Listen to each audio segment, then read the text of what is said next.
Olá, pessoal. Hoje é sexta-feira, 10 de outubro de 2025, e nossos queridos amigos, Coronel Larry Wilkerson e Larry C. Johnson, estão conosco hoje. Sejam bem-vindos de volta. Estamos aqui com uma breve ofensiva. Há tanta cor que estou cego. Pegue seus óculos de sol.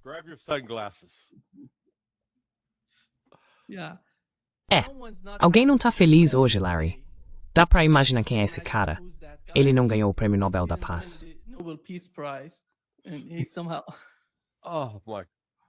Meu Deus. Ele acabou, como era mesmo, com 15 guerras? Não, foram 20. Perdi a conta. Minha favorita foi quando ele supostamente acabou com aquela guerra entre o Azerbaijão e a Albânia. Uau. E claro, você sabe, ele ainda recebeu crédito por criar o país de Azerbaijão. Tá bom, desculpa.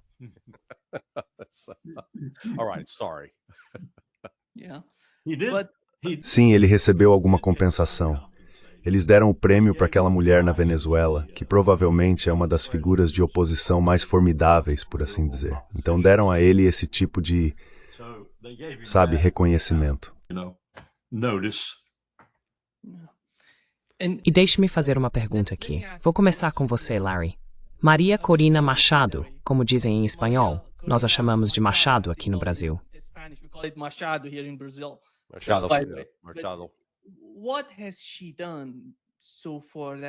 O que ela fez até agora que a faz merecer ganhar esse prêmio? E toda a situação, Larry, na minha opinião, com a Venezuela é muito mais complexa. É muito mais... Bem, na minha opinião, está relacionada ao que está acontecendo entre os Estados Unidos, a Rússia e a China. Totalmente conectado a isso. Vá em frente, pode continuar.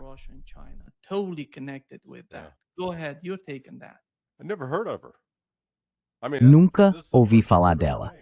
Quer dizer, é a primeira vez que ouço o nome dela. Desculpe. Não é como se ela tivesse grandes conquistas por aí ou tivesse aparecido nas notícias. Então, sim, estou confuso com isso. Acho que ela é conhecida em alguns círculos, então me desculpe pela ignorância. Aqui está o que ela disse, Carl, na mídia israelense. Maria Corina Machado, obrigada. Muito obrigada por esta entrevista. Obrigado. E continuaremos em contato. Prometo que um dia temos uma relação próxima entre a Venezuela e Israel. Acredito, e posso anunciar isso, que nosso governo transferirá nossa embaixada para Jerusalém. Isso fará parte do nosso apoio ao Estado de Israel. Uau, se Deus quiser. Muito obrigado. Aí tá. Ela acabou de dizer quem era. Nima, ouvi um pouco sobre ela quando fiz uma pesquisa sobre por que um presidente colocou Juan Guaidó na galeria do Congresso e o reconheceu. Eu estava tentando descobrir com alguns amigos colombianos que conheci na época em que estávamos implementando os 750 milhões de dólares do Plano Colômbia, tanto na área militar quanto, bem, eles já não estão mais nos ministérios, mas fiz algumas perguntas e acabou que eles não sabiam muita coisa. O que sabiam era que Juan Guaidó tinha o apoio de talvez 5% do povo venezuelano, diferente do que estávamos dizendo.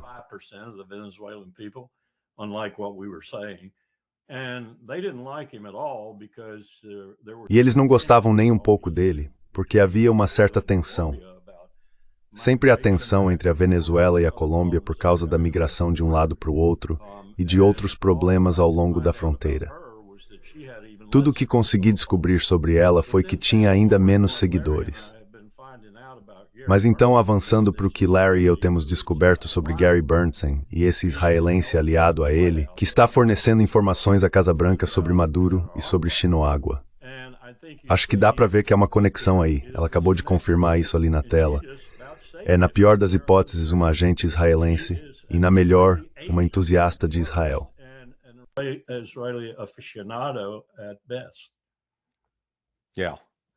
Está no mudo, no mudo. Sim. Como você vê, Larry, o fim pacífico de Donald Trump, o primeiro passo já está em andamento, e eles decidiram assinar o acordo. Israel está atacando.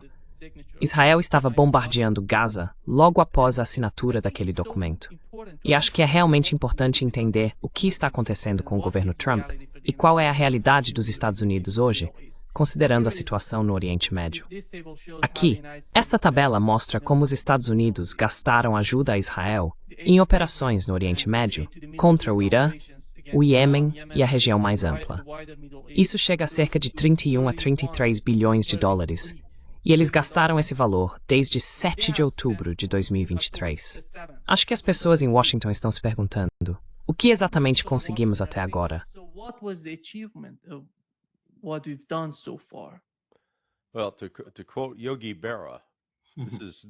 Bem, para citar Yogi Berra, é como se fosse um déjà vu de novo.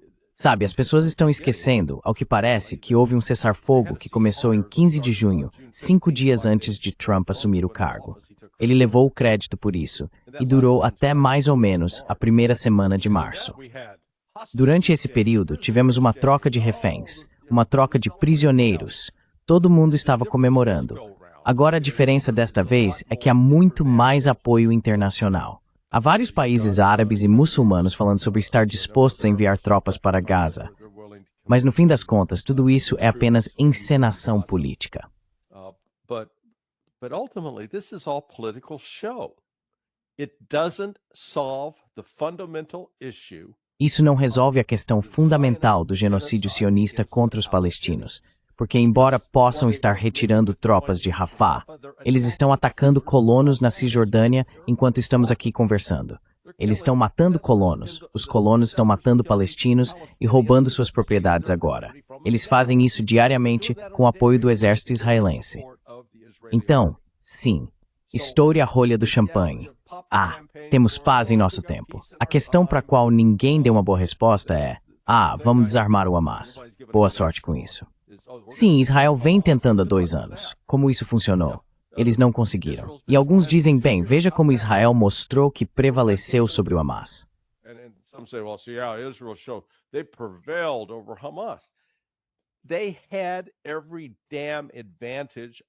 Eles tinham todas as malditas vantagens que um exército poderia ter em uma situação de combate. Eles tinham o inimigo, vamos chamar os palestinos de inimigo, confinado a um espaço geográfico específico. Controlavam os pontos de entrada e acesso. Tinham tanques, veículos blindados, artilharia, controle total do espaço aéreo, podendo bombardear à vontade.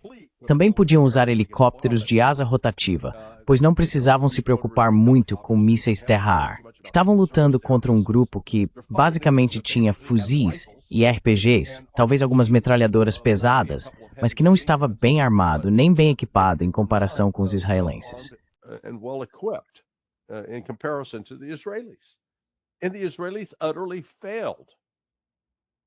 E os israelenses fracassaram completamente em derrotá-los. Lembre-se, eles estão simplesmente se retirando. Os israelenses agora estão se retirando da cidade de Gaza e lançaram essa ofensiva há 4 semanas dizendo, vamos eliminar o Hamas. Isso não aconteceu. Então isso é um tipo de teatro político e as intenções do governo Trump certamente não estão alinhadas com as do povo palestino. E eu diria que não estão necessariamente alinhadas com o que os egípcios imaginaram. Quero dizer, veja, os palestinos continuam marginalizados e o resto do mundo continua a ignorar a opressão sionista sobre o povo palestino. Esse é o problema. Isso não foi resolvido e não vai desaparecer.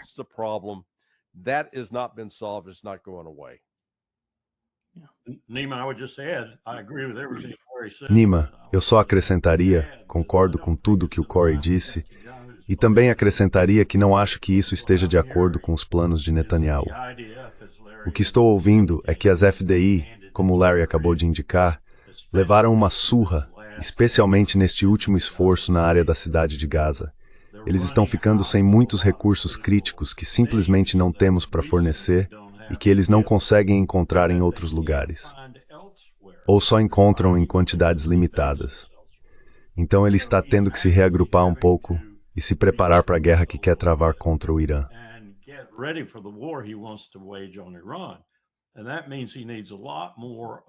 E isso significa que ele precisa de muito mais do tipo de coisas que vai lançar sobre o Irã.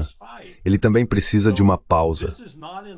Então isso também não está de acordo com os planos de Trump. Trump vai receber a violação desse cessar-fogo, Bibi nunca manteve um cessar-fogo por muito tempo. E isso vai cair nas mãos dele quando atacarem o Irã. E o que ele vai fazer então? Ele não terá escolha, dadas suas declarações anteriores e seu compromisso com Israel, a não ser entrar junto com ele. E é nisso que Bibi Netanyahu está apostando. Tudo isso será completamente anulado quando ele lançar esse ataque ao Irã.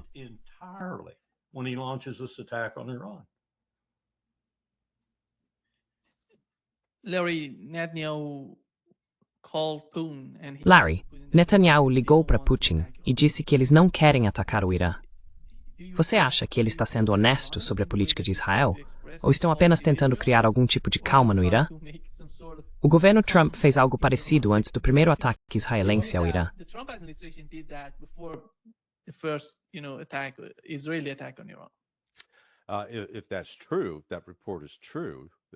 Se esse relatório for verdadeiro, é um sinal de que Netanyahu não está completamente insano e que talvez ainda tenha algum contato com a realidade. Mas sabe, eu participo de um grupo de bate-papo com vários sionistas e um desses caras escreveu ontem à noite que o Irã entrou em colapso e que isso não é obra de Israel. E eu tive que responder dizendo, você nem sabe do que está falando. Eu disse que é justamente o contrário. O Irã não entrou em colapso. O Irã está se reconstruindo com apoio significativo da Rússia e da China. E em vez de haver um aumento da dissidência dentro do Irã, há um crescimento da unidade como resultado desses ataques de Israel e dos Estados Unidos.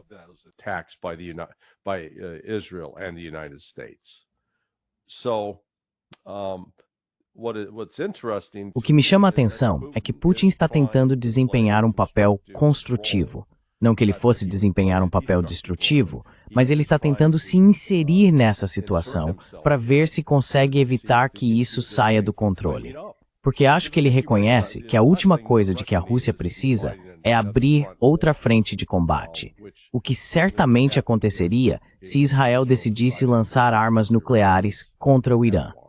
Quero dizer, isso levaria tudo a um nível completamente diferente. Então acho que as intervenções de Putin com Bibi vai prestar alguma atenção a ele. Ele não vai simplesmente dizer, vai catar coquinho, me deixa em paz.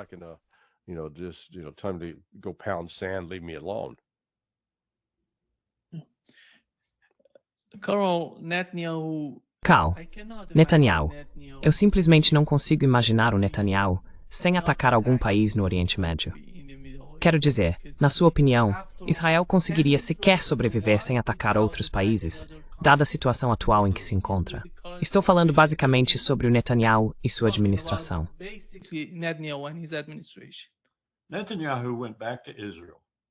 Netanyahu voltou a Israel e disse a Ben-Gvir, Smotrich e outros como eles, não se preocupem. Tudo isso foi em hebraico, é claro. Não se preocupem. Eu não vou manter esse acordo. Quando entrarmos em guerra com o Irã, tudo será totalmente anulado. Os Estados Unidos estarão conosco e nos livraremos do nosso último inimigo. Então poderemos fazer o que quisermos com os malditos palestinos. Foi isso que ele disse a eles. Posso quase dizer que estava na sala. Não estava, é claro, mas foi isso que eles disse para manter tudo unido por enquanto, até que venha o verdadeiro impacto.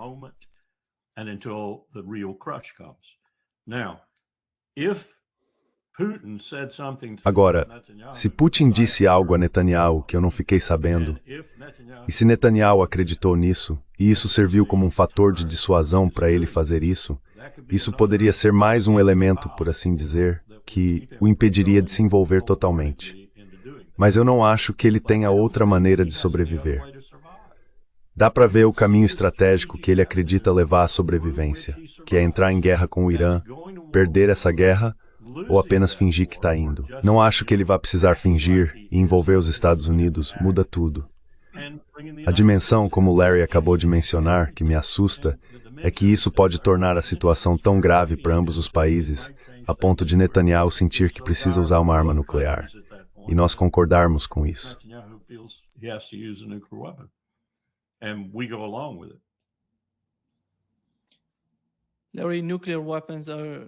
Larry, as armas nucleares são, na minha opinião, uma das piores coisas que poderiam acontecer ao Oriente Médio. Já aconteceu de tudo por lá. guerra, atrocidades, genocídio, e a catástrofe definitiva seria uma bomba nuclear na região. Você vê isso como uma possibilidade?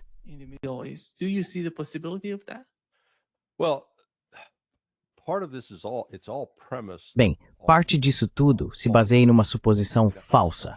Essa suposição falsa vem do fim da Guerra do Pacífico durante a Segunda Guerra Mundial. A mitologia nos Estados Unidos é que porque lançamos as bombas atômicas sobre Hiroshima e Nagasaki, foi isso que pôs fim à guerra. Então, existe essa ideia de que se uma arma como essa for usada, ela pode trazer um fim definitivo a uma guerra. Agora, isso é uma mentira bastante complexa. O lançamento dessas armas teve mais a ver com o esforço de Truman para intimidar a União Soviética, para deixá-los saber, ei, ainda estamos no topo. Então, quando voltamos ao uso real desse tipo de arma, se fosse usada contra o Irã, sim, poderia destruir e matar muitas pessoas. Mas o Irã não desapareceria, porque se você lançasse uma bomba grande o suficiente para destruir todo o Irã, destruiria o mundo.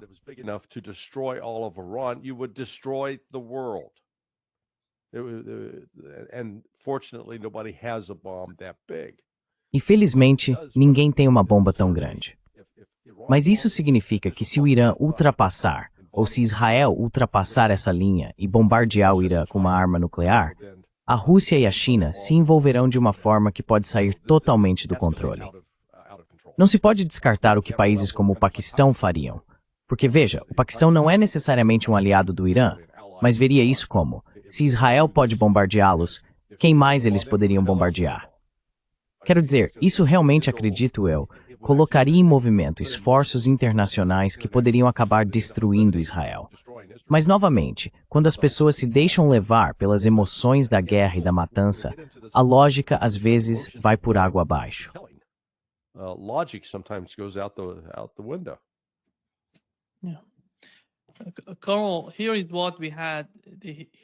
Sim, coronel, aqui está o que temos. A mídia hebraica informou que o aparato de segurança israelense está preocupado com o fato de o Irã estar se rearmando de forma discreta, mais rápida, e que pode agir primeiro, realizando um ataque preventivo contra Israel, caso considere inevitável outro conflito militar. O senhor acha que essa é uma avaliação precisa por parte dos israelenses? Quem está dizendo isso agora? É a mídia hebraica. Certo, deixe-me retomar o que o Larry disse. Mais uma vez eu concordo com ele. Temos aqui uma situação em que poderíamos ver um uso tático, e isso realmente me alarma. Talvez até mais do que um cenário mais sombrio, embora este possa levar a algo ainda pior. Poderíamos ter um caso em que os Estados Unidos pareçam aprovar, e Israel de fato execute, o uso de uma ou duas armas nucleares táticas, especialmente a partir de um submarino. O resultado certamente chocaria o mundo, mas talvez funcionasse em termos do que Israel está tentando alcançar e do que os Estados Unidos estão apoiando.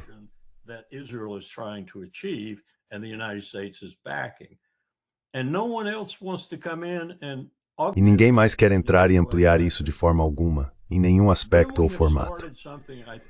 Então começamos algo que acredito nos levará por um caminho de completa catástrofe. Porque tentaremos isso em outros lugares, e outros países também tentarão, ao ver que não há uma verdadeira reprovação associada a isso, desde que seja uma bomba menor e confinada a uma área específica. Observe como a mídia hoje abandona coisas assim quase instantaneamente quando elas perdem o valor de provocar ou entreter as pessoas, seja lá o que for. E, portanto, temos aqui a perspectiva real de criar uma situação que nos conduz de forma inexorável a um lugar muito mais perigoso.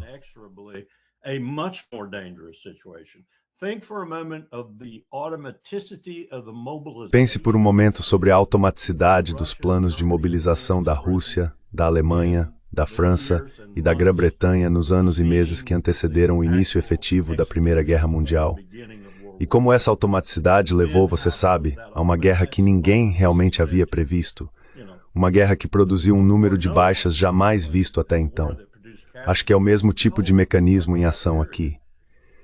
E tenho ouvido conversa demais, em nossos próprios círculos, sobre a suposta utilidade de usar armas nucleares de baixo rendimento. Até mesmo a ideia de usá-las contra países que não possuem armas nucleares. Isso é perigoso, extremamente perigoso. Estamos nos preparando para seguir por um caminho que Netanyahu terá pavimentado para nós. E é um caminho extremamente perigoso, na minha opinião.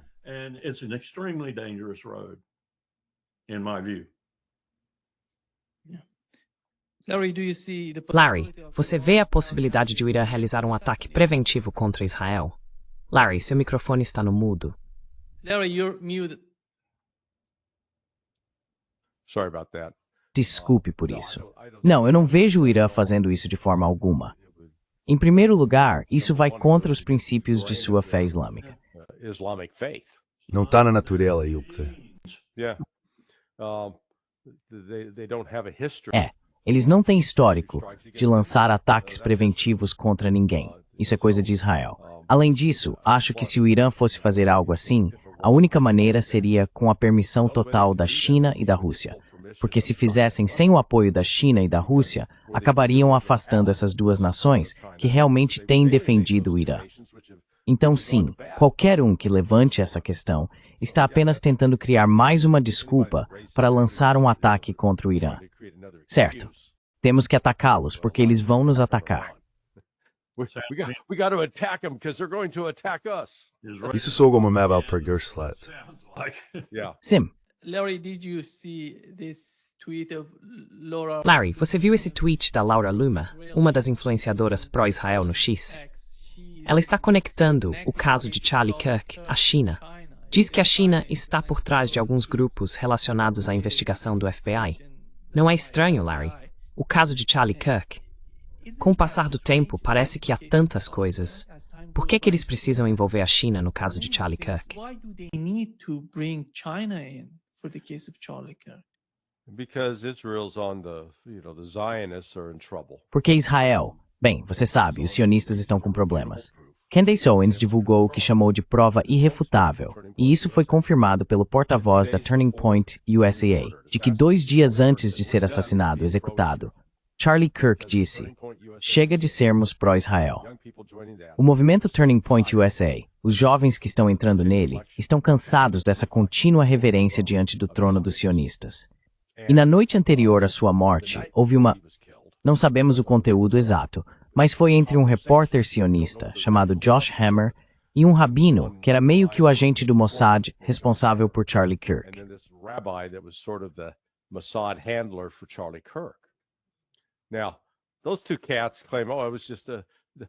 Agora, esses 2 caras afirmam: o Charlie só estava pedindo nosso conselho sobre como debater, quais pontos levantar com os estudantes para defender os sionistas. Isso é uma baita conversa fiada, certo? Porque o Charlie Kirk era bem capaz, por conta própria, de argumentar certos casos. O que é realmente perturbador é que naquela noite, por volta das 9 ou 10, Josh Hammer republicou um tweet que Donald Trump havia postado vários anos antes, falando sobre a necessidade de uma execução pública. E veja só, por coincidência, no dia seguinte, Charlie Kirk é executado publicamente. Então esse esforço da Loomer, os sionistas estão fora disso, sabe? Eles passaram dos limites.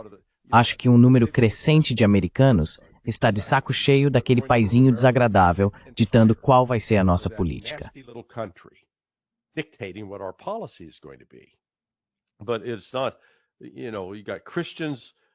Mas não é bem assim, sabe? Há cristãos evangélicos, subindo na carroça sionista junto com judeus que se declaram sionistas. E sabe, como pessoas como Jeffrey Sachs, Max Blumenthal e Aaron Matei apontaram, eles estão cansados de ver sua identidade judaica ser confundida com o sionismo. Eles não querem ter nada a ver com isso. Então, não. O fato de eles estarem se manifestando e alguém como Loomer tentar envolver a China nisso, quer dizer, se não fosse algo tão horrível, seria até risível. Mas veja, eu não acho que haja nada de engraçado em assassinar alguém. Pessoalmente, no que eu acredito que os sionistas estavam até o pescoço envolvidos na eliminação do Charlie. Pessoalmente, sim, é nisso que eu acredito. That's what I believe. Colonel, yesterday I talked with Coronel, ontem eu conversei com Richard Wolff, e o que ele mencionou, eu acho, é realmente importante de se considerar. Ele disse que há uma espécie de divisão dentro da comunidade judaica, entre judeus e sionistas. Os sionistas são apenas uma fração da comunidade judaica, não são tantos assim. Mas a voz deles tem sido dominante. Ele vê que a maré está mudando, que a situação está se transformando. Esses sionistas não são mais tão poderosos quanto eram antes, porque a opinião pública no Ocidente está mudando.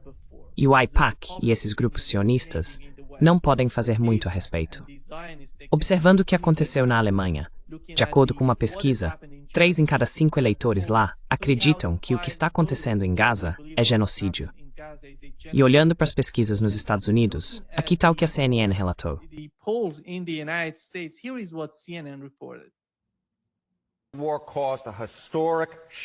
A guerra causou uma mudança histórica na opinião pública sobre como os americanos veem o conflito no Oriente Médio. Do que estamos falando aqui? Com quem os eleitores simpatizam mais, com os israelenses ou com os palestinos? Em outubro de 2023, eram os israelenses com uma vantagem de 48 pontos. Veja essa mudança. Agora estamos falando dos palestinos, com uma vantagem de 1 ponto. Eu procurei em todas as pesquisas que consegui encontrar desde que essa pergunta começou a ser feita, nos anos 1980. Esta é a primeira vez que os palestinos têm qualquer tipo de vantagem nessa questão específica.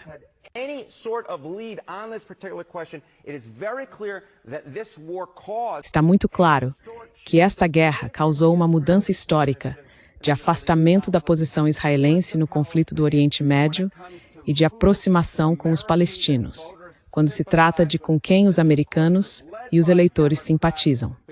Isso, é claro, foi liderado pelos democratas. Porque, veja bem, estamos falando de uma mudança em que os democratas passaram de favorecer os israelenses por 26 pontos a favorecer os palestinos por 46 pontos. Isso é uma mudança, John, fazendo uma conta rápida de cabeça, de mais de 70 pontos percentuais. No geral, é a primeira vez na história que mais americanos simpatizam com os palestinos do que com os israelenses. Verdadeiramente uma mudança histórica. Você está em som. Eu não entendo como Israel pode ignorar as realidades do que está acontecendo. E todo mundo está observando o que se passa. Não, eles não vão fazer isso. E isso pode ser... Estou só pegando algo aqui da minha bolsa. Isso pode ser um fator de dissuasão. No fim das contas, um fator de dissuasão eficaz para impedir Netanyahu de expandir a guerra e entrar em guerra com o Irã. Não estou confiante de que seja, porque Netanyahu já mostrou que não se deixa dissuadir por esse tipo de coisa. Deixe-me primeiro pedir desculpas aos seus ouvintes. Eu errei o sobrenome da Candace. Eu a chamei de Young. Eu costumava conhecer uma garota chamada Candy Young. E também disse Talking Points. Acho que é Turning Points. Eu não consigo acompanhar nem a minha própria fala. Então, peço desculpas aos seus ouvintes por isso. Mas acho que a Candace causou danos irreparáveis a Israel. Causou sim. E o grupo em volta dela, sabe, desde a Megyn Kelly até, bem, quem mais estivesse manifestando, Marjorie Taylor Greene e outros.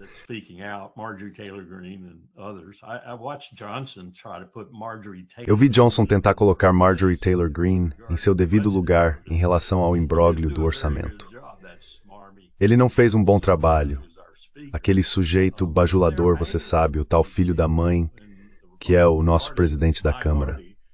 Mas há raiva contra essas pessoas dentro do Partido Republicano, o meu partido, porque estão começando a enxergar as coisas como são. E os jovens, em especial, estão sendo autênticos, como Larry disse, e como aquele homem acabou de indicar nas pesquisas. E deixe-me contar outra coisa que está acontecendo. Voltei a algumas conversas que tive com 2 rabinos em Nova York. Um deles lidera uma congregação reformista e o outro é mais ou menos de uma congregação ortodoxa. Na época em que falei com ambos, percebi uma verdadeira cisão nas congregações, à medida que eu falava e recebia perguntas. O rabino reformista estava muito preocupado com o rumo que Israel estava tomando.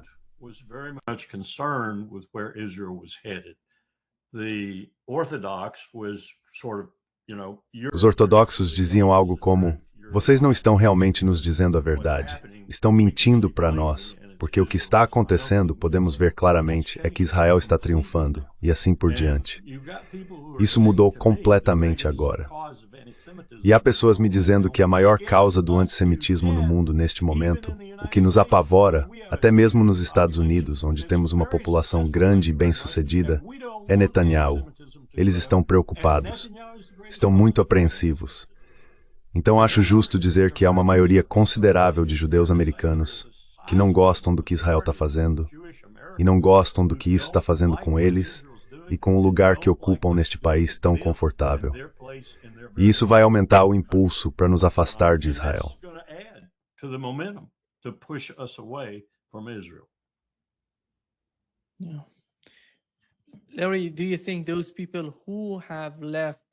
Larry, você acha que as pessoas que deixaram Israel durante o conflito no Oriente Médio poderiam, de alguma forma, influenciar a opinião pública? Porque, se elas saem de Israel, a população que continua lá é majoritariamente a favor do governo.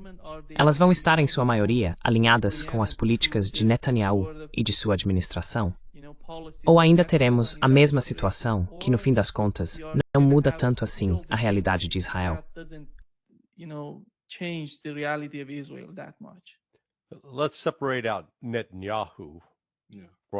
Vamos separar Netanyahu da opinião pública em relação aos palestinos. Netanyahu eu acho uma figura bastante impopular em geral. Mas a maioria, a grande maioria dos israelenses que permanecem no país são sionistas fervorosos e não querem coexistir com os palestinos. Eles não acreditam em um Estado palestino. Eles querem exterminar os palestinos. Estão bem com isso. Pensam, tudo bem, isso é bom, vamos nos livrar deles. Então, sabe, é por isso que eu digo, voltando ao que começamos a discutir no início sobre o plano de paz, que parar os combates em Gaza vai simplesmente encerrar temporariamente a fome do povo palestino que está lá, o assassinato de mulheres e crianças. Acho que será uma trégua temporária.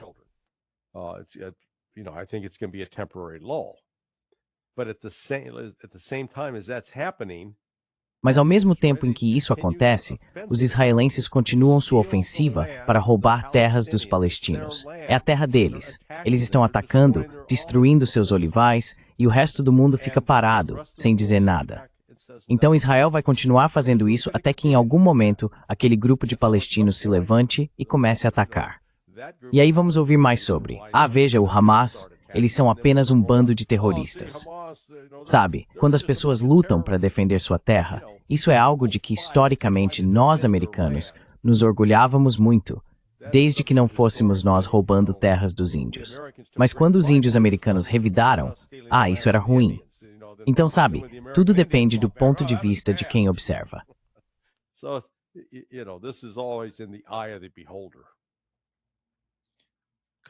Coronel, qual é o papel de Jared Kushner nas negociações? O que está acontecendo com o plano de paz?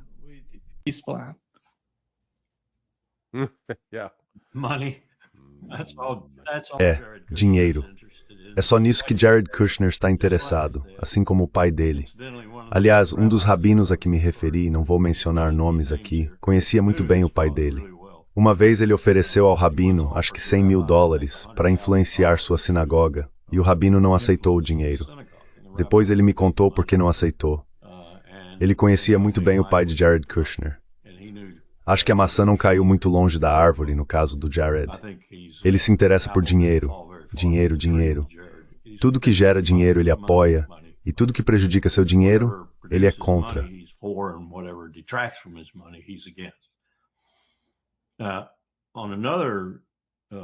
Agora, em outro ângulo aqui que o Larry meio que me sugeriu quando estava respondendo a sua pergunta, acho que estamos vendo provavelmente 1,5 milhão de cidadãos judeus do Estado de Israel que foram embora.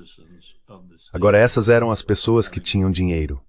Essas eram as pessoas que, pode-se dizer, compunham os escalões superiores da cidadania israelense, que é vastamente inferior, eu poderia dizer quase vastamente, é um lugar tão pequeno.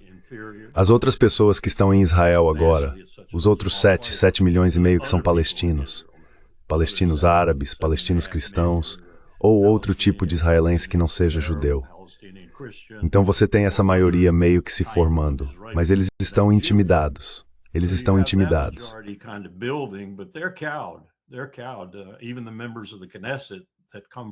Mesmo os membros do Knesset que vêm dessa parte da comunidade estão intimidados. Eles sabem que se abrirem a boca sobre qualquer coisa serão expulsos do Knesset, ou alguma lei será criada para expulsá-los.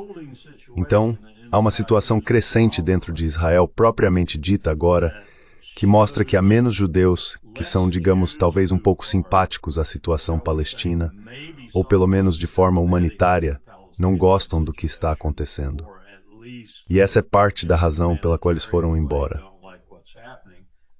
E também há as pessoas que partiram simplesmente porque não se sentiam seguras.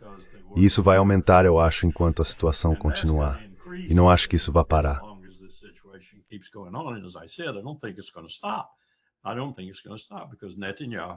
Eu não acho que isso vai parar, porque Netanyahu quer se livrar dos palestinos. Ponto final. Cisjordânia, onde quer que seja. E ele quer parte do Líbano, quer parte da Síria, e Deus sabe o que mais ele quer. Então isso vai continuar até que Israel tenha esgotado seu componente judaico, a ponto de restarem apenas alguns russos mais radicais e alguns outros, talvez não mais do que 2 ou 3 milhões. E vai acabar confirmando minha profecia de muitos anos atrás de uma forma que eu nunca imaginei. Eles vão desaparecer. Certamente vão desaparecer como um Estado judeu. Então esse é outro motivo, provocação, chame como quiser, para Netanyahu ampliar e aprofundar essa guerra e levá-la, sabe, a algum ponto em que tenha um desfecho positivo na cabeça dele. E eu não vejo muitas maneiras de fazer isso, exceto estendendo a guerra ao Irã e envolvendo os Estados Unidos.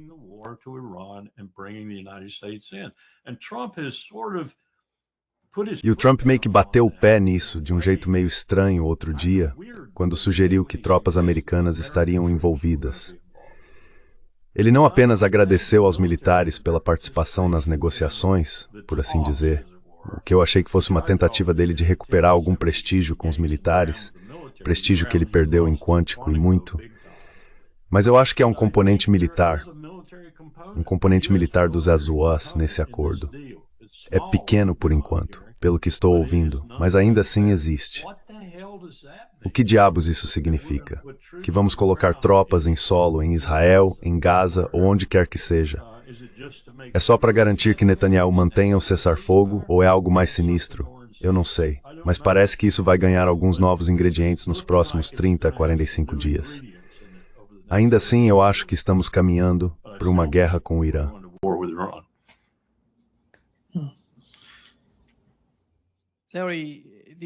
Larry, você viu o que o Matt Gaetz disse sobre o lobby israelense nos Estados Unidos? Ele participou de um dos podcasts para os quais foi convidado e falou sobre o lobby israelense. Aqui está o que Matt Gaetz disse.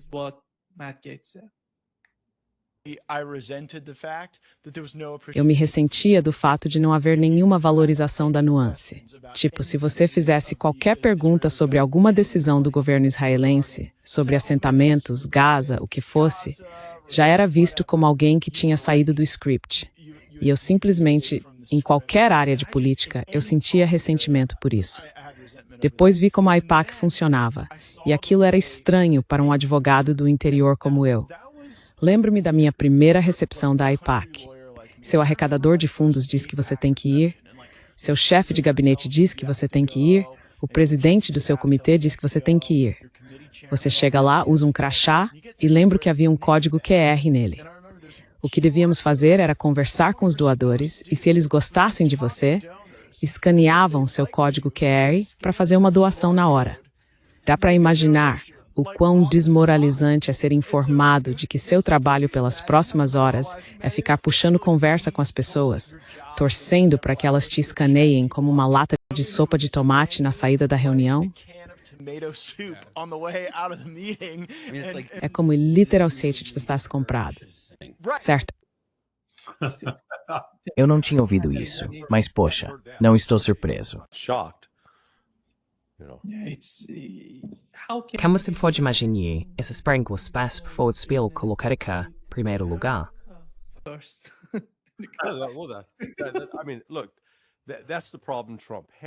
Quer dizer, veja, esse é o problema que o Trump tem.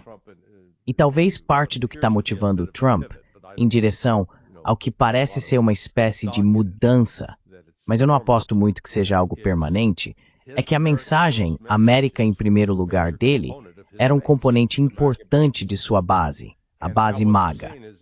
E agora o que eles estão vendo é que, cara, a América fica em segundo plano em relação a Israel.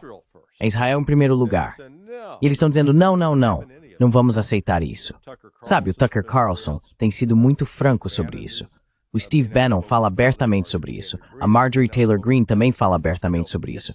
Então isso está começando a se espalhar entre a base.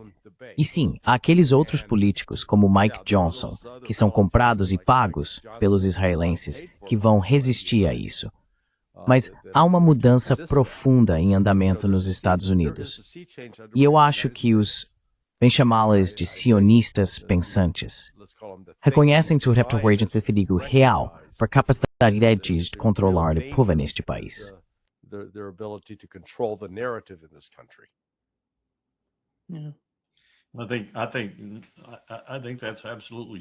Acho que isso é absolutamente verdade. Descobri algo outro dia, meio que por acaso. Dei uma entrevista ao On Point Boston. Fazia muito tempo que eu não participava do On Point Boston. Depois recebi alguns e-mails e até algumas ligações. É apenas algo anedótico, mas acho que reflete com precisão uma situação geral. Percebi que o público da NPR não sabe sobre o que falamos o tempo todo nesses podcasts. Seja o Juiz Napolitano, o Dialogue Works, e Danny Fong, ou o que quer que seja. Acompanham essas coisas. Ficaram sequer algumas das coisas que eu disse no programa dela, né? Foiling.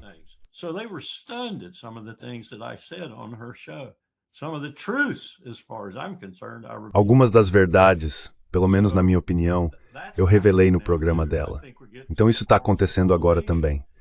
Acho que estamos tendo uma certa polinização cruzada entre o que é fundamentalmente um público democrata, o Trump tem razão sobre isso, a NPR, e o que é um público eclético na mídia alternativa como a sua.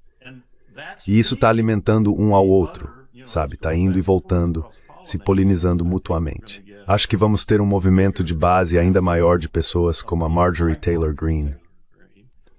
As estatísticas que você mostrou acho que vieram do projeto Costs of War, da Universidade Brown, um dos principais centros de análise.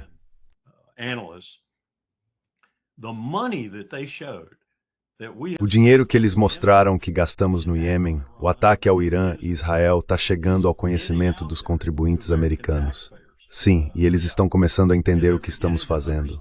E como Larry disse, isso deveria ser sobre tornar a América grande novamente. Deveria ser sobre focar no território nacional, não apenas com tropas em Chicago e Portland, Oregon, mas com ênfase no povo americano. Está sendo tudo, menos isso. Todo esse dinheiro indo para lá, todo esse dinheiro indo para a Ucrânia.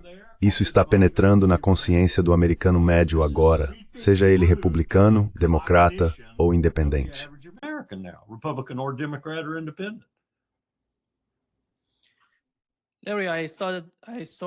Larry, comecei este podcast perguntando se o que está acontecendo na Venezuela está ligado ao conflito na Ucrânia. Na minha opinião, há muitos motivos pelos quais esse caso deve ser considerado. Veja o que Scott Bessent disse sobre o conflito com a Rússia.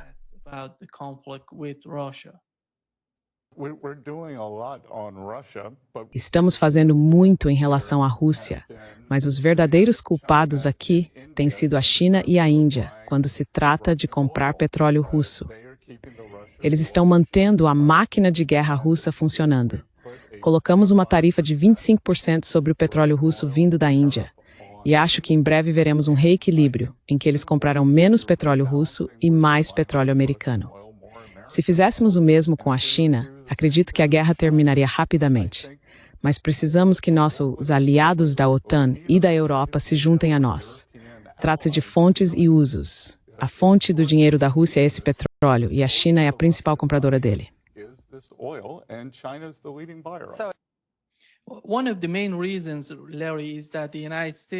Uma das principais razões, Larry, é que o petróleo dos Estados Unidos não é acessível para esses países. Como eles podem substituir isso? Como podem torná-lo acessível? Pode vir da Venezuela, pode ir da Venezuela para a Europa, para a Índia, para a China.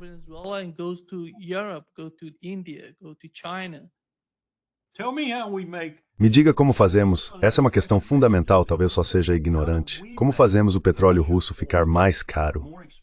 Isso é insano.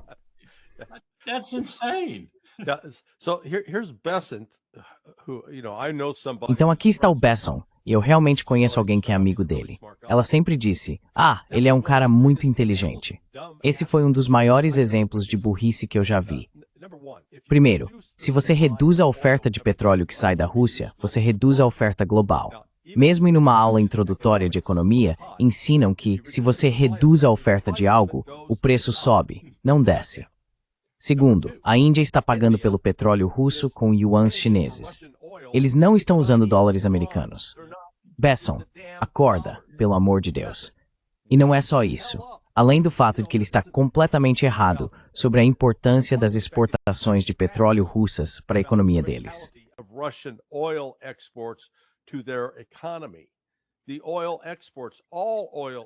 As exportações de petróleo, todas as exportações de petróleo, representam cerca de 15% do produto interno bruto da Rússia. Sim, é uma parte importante, mas não é algo paralisante. Isso não vai parar a guerra. E se acham que a Rússia está fazendo isso apenas por motivos econômicos, de novo, que idiota e ignorante esse homem é. Quero dizer, me revolta ver alguém numa posição com esse tipo de responsabilidade demonstrar um nível tão grande de estupidez. Meu Deus, entenda por que a Rússia está lutando.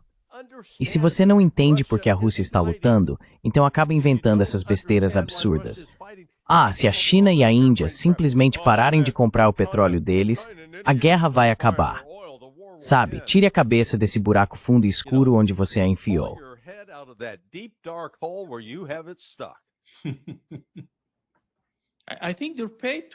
Acho que eles são pagos para não entender qual é a posição da Rússia. Que outro motivo haveria? Eles sabem qual é a posição da Rússia, mas simplesmente não se importam.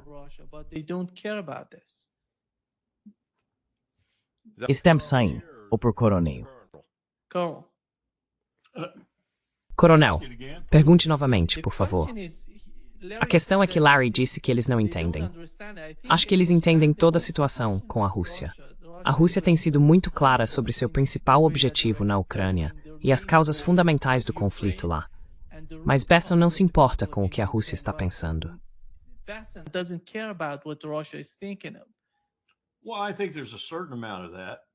Bem, acho que há um certo grau disso. Mas também acho que a propaganda tem sido tão forte, e é propaganda, mas tem sido muito eficaz em relação à Rússia, então eles não entendem a realidade da situação.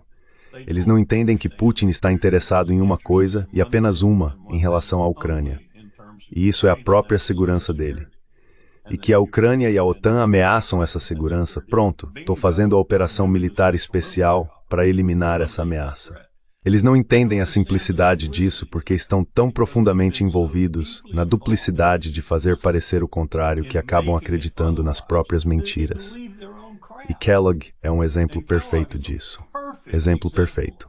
Você não encontraria uma pessoa em Hollywood roteirizada nesse papel que fosse mais perfeita.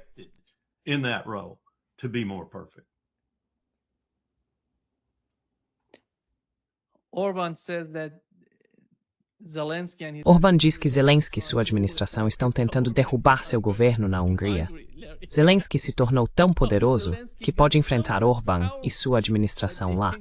Será que é realmente Zelensky ou é o MI6? O governo britânico é quem está fazendo isso.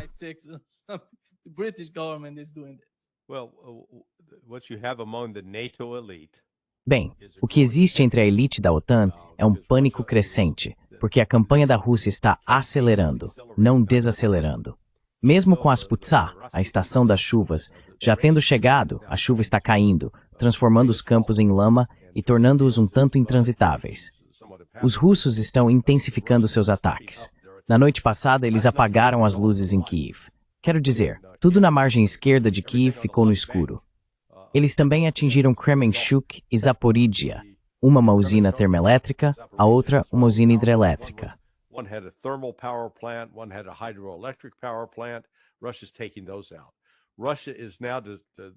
A Rússia está eliminando esses alvos. A Rússia agora, o Estado-Maior, pelo que parece, emitiu ordens. vai desligar todas as luzes, toda a energia na Ucrânia. E não há absolutamente nada que a Ucrânia ou a OTAN possam fazer para impedir isso. Esse é o primeiro ponto. A capacidade de Zelensky, de você sabe, manter o fluxo de dinheiro entrando na Ucrânia, isso também chegou ao fim. Então isso é pânico. E quando ele diz coisas assim, no oceano gelado, é isso que acontece. It's tomorrow.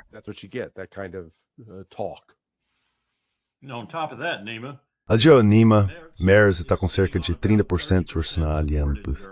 Macron está com cerca de 20% na França. E Starmer High-Venzel ambos.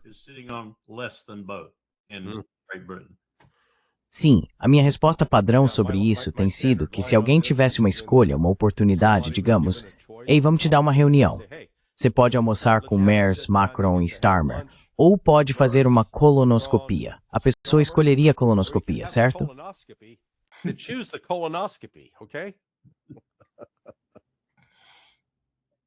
Hoje tenho uma discussão com você. Nima não está rindo porque ainda não fez uma colonoscopia.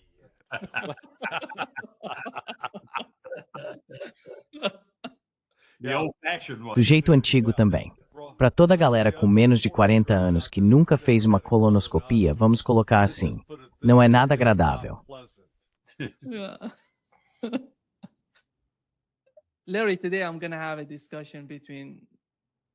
Larry, hoje vou ter uma discussão entre Scott Ritter e John Helmer sobre os últimos rumores de que Vladimir Putin não está sendo tão firme em sua linguagem em relação ao Ocidente.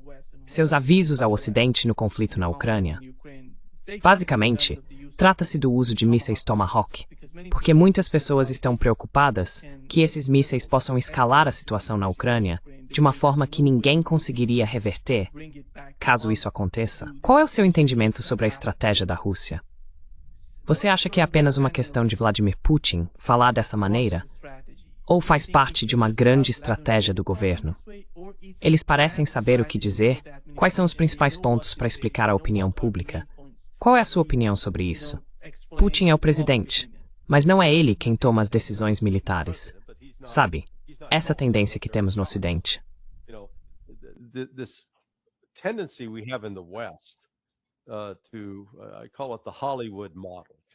Eu chamo isso de modelo de Hollywood. Porque em Hollywood, se você sai para tentar apresentar uma história, quer fazer um projeto, um filme, acontecer, eles sempre fazem duas perguntas. Quem é o herói e quem é o vilão? Então sempre precisamos ter um herói e um vilão. É sempre sobre uma pessoa. Nunca há reconhecimento ou valorização do sistema, da estrutura orgânica envolvida na administração de um governo. Então, com relação à Rússia, o que foi feito na Ucrânia tem seguido um plano elaborado pelo Estado-Maior. Obtivemos algumas evidências disso no início deste ano em um blog, o Substack, escrito por Murat Karolin, um dos principais correspondentes de guerra. Há outra pessoa que escreve nesse Substack junto com ele.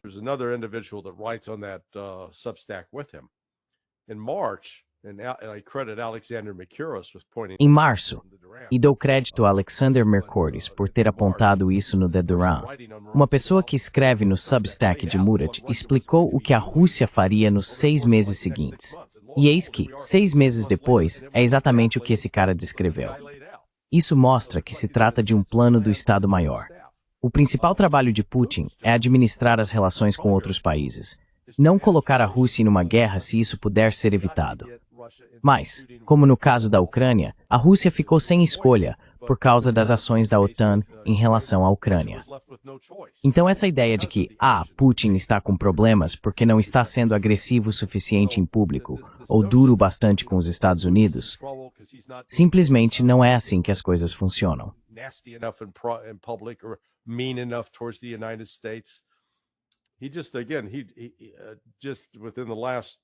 Ele acabou de novo, apenas nas últimas 6 ou 7 horas, naquela conferência que ele está participando com os antigos estados soviéticos, sabe? Todos os Stões, a conferência dos Stões, ele reiterou, olha, nosso sistema de defesa aérea é bastante capaz de lidar com essa ameaça. Deixamos muito claro para os Estados Unidos que se eles fizerem isso, isso vai mudar nosso relacionamento, e não de uma forma positiva.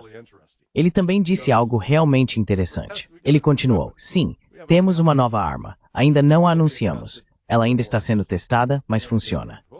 E eu fiquei tipo, uau, estamos falando de algum tipo de arma de energia dirigida, talvez?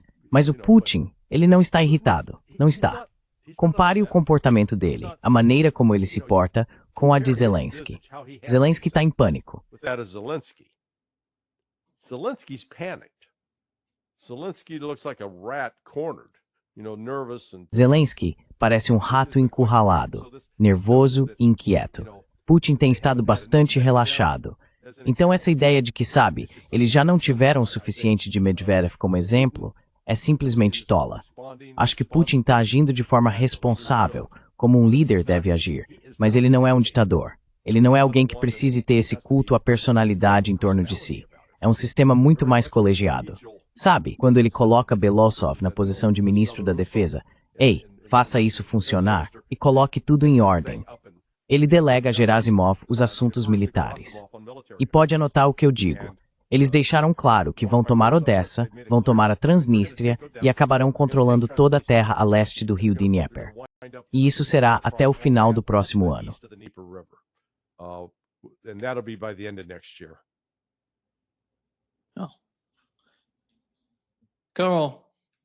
Coronel, seu comentário sobre isso, sobre Odessa, Nikolaev. Absolutamente. É uma bomba. It's the bombshell. I want to own the whole coastline of the North Sea too. Quero possuir toda a costa do Mar do Norte, ou do Mar Negro, a costa norte. E deixe-me fazer um comentário geral sobre o que o Larry acabou de dizer, que é exatamente isso. Durante a Guerra Fria, tínhamos esse debate. Existiam duas escolas de pensamento, os chamados sovietólogos. Uma era a escola do conflito e a outra era a escola totalitária. A escola totalitária acreditava que o que o Larry estava minimizando ali era ainda assim a verdade, que um homem fazia tudo. Nunca tivemos realmente isso na União Soviética, exceto talvez quando chegamos perto disso com Stalin.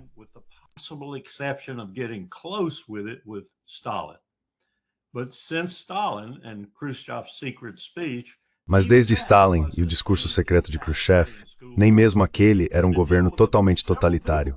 Era preciso lidar com várias pessoas, se não com muitas. E é muito assim na Rússia hoje. Temos essa concepção de autocracias, ou governos de tipo autocrático, Xi Jinping é um bom exemplo, até Modi, como sendo centrados no tipo Clint Eastwood, sabe, o herói, ou no nosso caso, o sujeito perverso que comanda tudo. Isso é besteira, é pura besteira. E quando você interpreta um processo de tomada de decisão com base nesse modelo, quase sempre está errado. Based on that model, you're most often wrong. Yeah, in fact, É na verdade relacionado a isso. Eu incentivo as pessoas a assistirem a sua entrevista com Pepe. Eu fiz uma entrevista com ele, que está publicada no Counter Currents. A relevância é que enquanto ele viajava pela China, ao longo da Rota da Seda, de leste a oeste, cerca de 5.000 quilômetros, Larry, você está falando sobre o seu canal no YouTube. Bem, estou falando sobre o meu canal no YouTube, mas também estou falando sobre o seu canal. Sim, Counter Currents é o meu canal no YouTube. Vá em frente. O que ele relatou foi a riqueza da China, a modernidade da China, o fato de que a prosperidade se espalhou. Não está concentrada em um pequeno grupo de comunistas. Esses comunistas melhoraram a vida do povo da China em todo o país, por toda a vasta extensão daquele território. Por horas da China. Sim, sim. Então, voltando à Rússia, mesmo com Stalin, sabe, quando Stalingrado estava sendo disputada, ele ouviu Zhukov. Na verdade, parte do Estado-Maior na época discordava dele, e ele não era o tipo de ditador que tomava todas as decisões sozinho. Acabou cedendo, de forma inteligente, aos militares. Ele quase afundou a União Soviética ao matar e prender vários generais durante os expurgos de 1938. Mas foi ao menos esperto o bastante para reconhecer: ok, cometi um erro, e trouxe de volta alguns desses mesmos generais. Eles se destacaram em suas funções defendendo a pátria.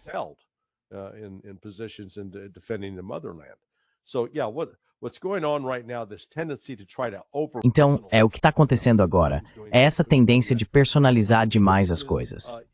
Putin está fazendo isso e Putin está fazendo aquilo. Putin ele é um rosto simbólico da Rússia. E sabe, sinceramente, não consigo pensar em um líder na história que tenha desempenhado um papel tão importante em transformar um país e feito isso de uma forma em que ele não fosse o centro das atenções. Não foi um projeto de ego para Putin, porque o que vimos é que Putin realmente fez disso uma questão de melhorar a vida do povo russo. Então é isso. No Ocidente, somos idiotas. Quero dizer, vamos admitir.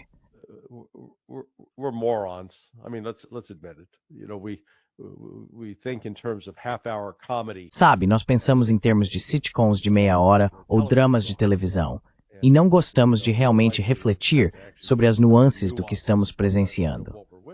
Então, mesmo hoje, Putin está dizendo, ele fez alguns comentários positivos sobre Trump.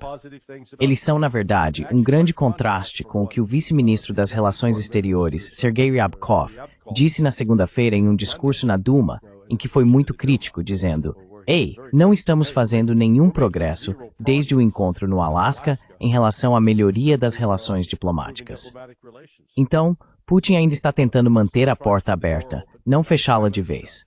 Mas ele é firme em defender os direitos da Rússia.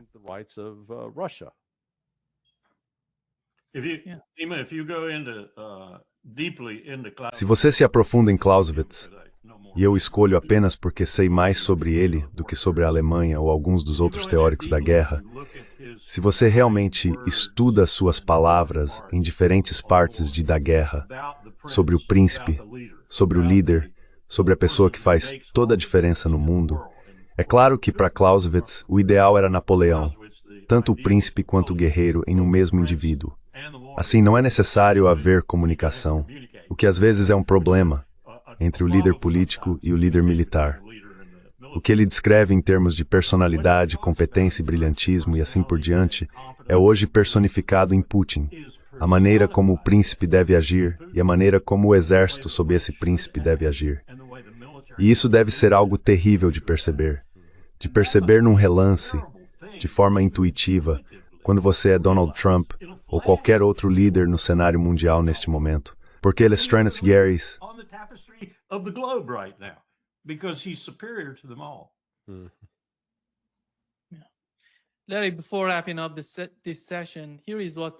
Larry, antes de encerrar esta sessão, aqui está o que Putin disse sobre o Tratado Nuclear START. Ele afirmou que a Rússia mantém contato com os Estados Unidos sobre o tratado. Se houver boa vontade, eles o estenderão. Mas ele admite que a prorrogação não é algo crítico para a Rússia. Se não é importante para os americanos, não é para nós. E veja, ele também quer estendê-lo, mas eu não vejo isso vindo dos Estados Unidos. Não vejo isso sendo uma prioridade para Donald Trump ou para sua administração.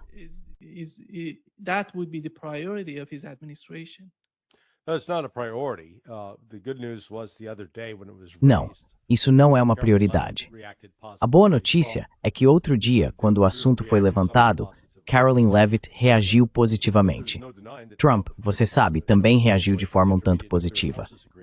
Mas não há como negar que Trump se retirou do Tratado de Forças Nucleares de Alcance Intermediário em o quê? 2018 ou 2019. E você sabe, isso abriu caminho para o desdobramento do míssil Vanguard pela Rússia, entre outras coisas. A realidade que os Estados Unidos não conseguem compreender é que estamos muito atrás da Rússia militarmente em frentes críticas. Estamos atrás em termos de programa espacial. Isso é indiscutível. Estamos muito atrás, gerações atrás. Para citar Andrei Martyanov, com os mísseis Vanguard, com os mísseis hipersônicos, o Vanguard sendo apenas um exemplo disso, os Estados Unidos não possuem um míssil hipersônico funcional e em operação. Nenhum.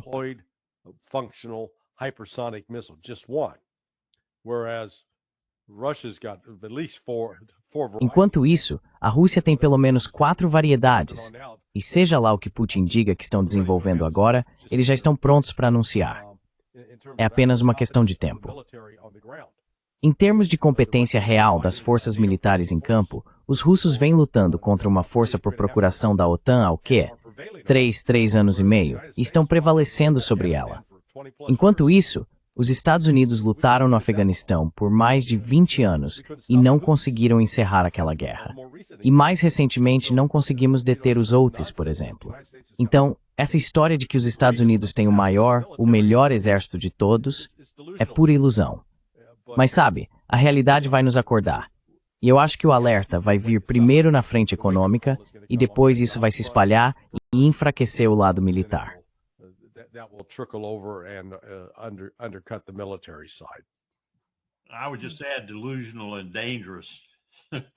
Eu só acrescentaria delirante e perigoso.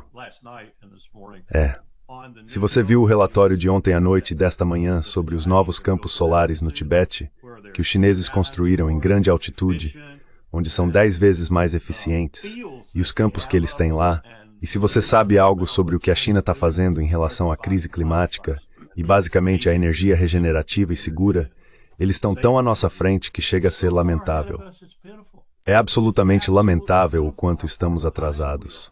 Eles ainda podem ser os maiores poluidores, mas estão tomando medidas tão positivas em uma escala tão rápida e massiva que vão nos superar colossalmente na próxima década. Notei que Elon Musk, ou alguém da Tesla, anunciou que acabaram de instalar mais 2.000 estações de recarga. A China tem 1 milhão de estações de recarga. Nós temos 17.000.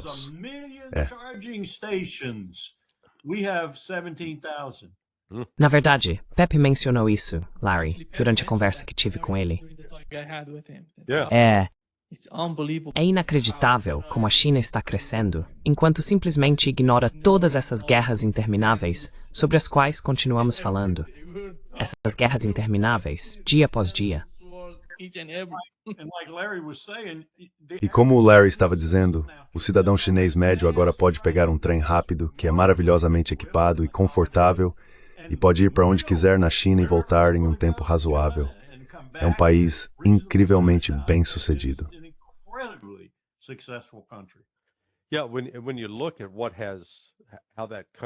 Sim, quando você observa como aquele país mudou em 30 anos, e 30 anos não é muito tempo, foi uma transformação incrível.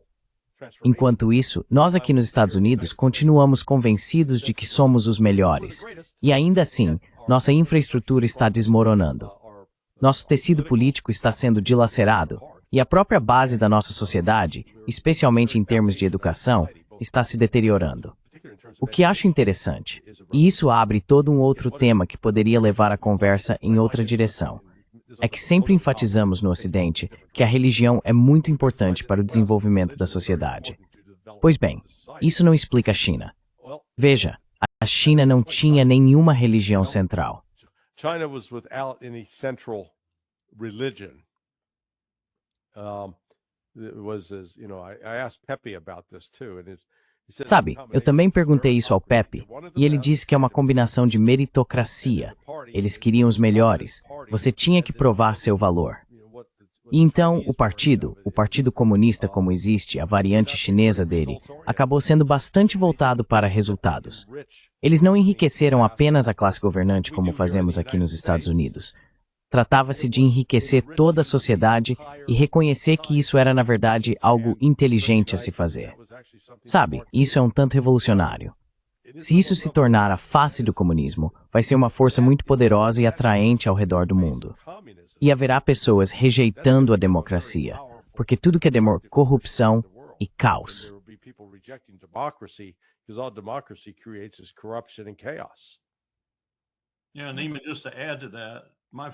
Sim, e só para acrescentar a isso, minha primeira viagem foi em 84, a segunda em 2001 e a terceira em 2009.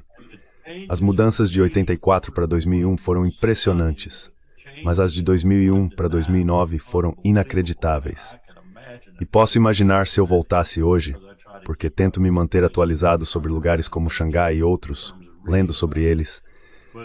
É uma sociedade incrivelmente bem-sucedida. Provavelmente a mais bem-sucedida do planeta. Algumas coisas se desenvolvendo lá que talvez sejam um tanto preocupantes em termos de uso de IA e reconhecimento facial. Sabe, eles sabem quem você é no momento em que você respira perto deles. Coisas assim.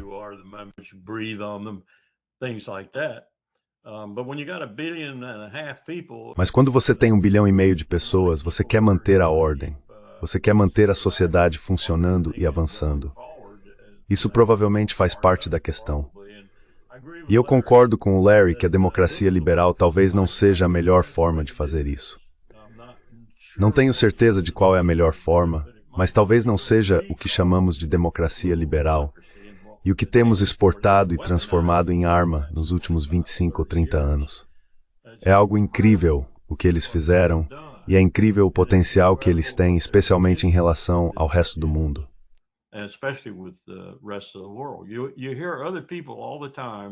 Você ouve as pessoas o tempo todo dizendo que essa iniciativa do cinturão e rota é realmente contaminada, porque eles fazem coisas nos países onde operam que são benéficas para eles, não para o país anfitrião.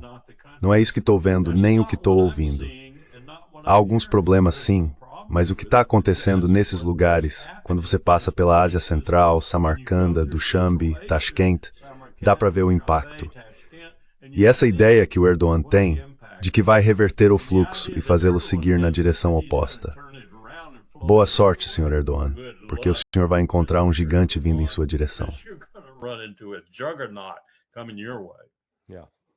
Sim, exatamente. Muito obrigado, Coronel e Larry, por estar conosco hoje. Um grande prazer, como sempre. Ficou ainda melhor com a ótima camisa do Coronel Wilkerson. É, exatamente. Ele ganha o prêmio de melhor camisa hoje, eu acho. É, ele ganha. Muito bem, senhores. Até mais. This word. Take care. Tudo bem, se cuida.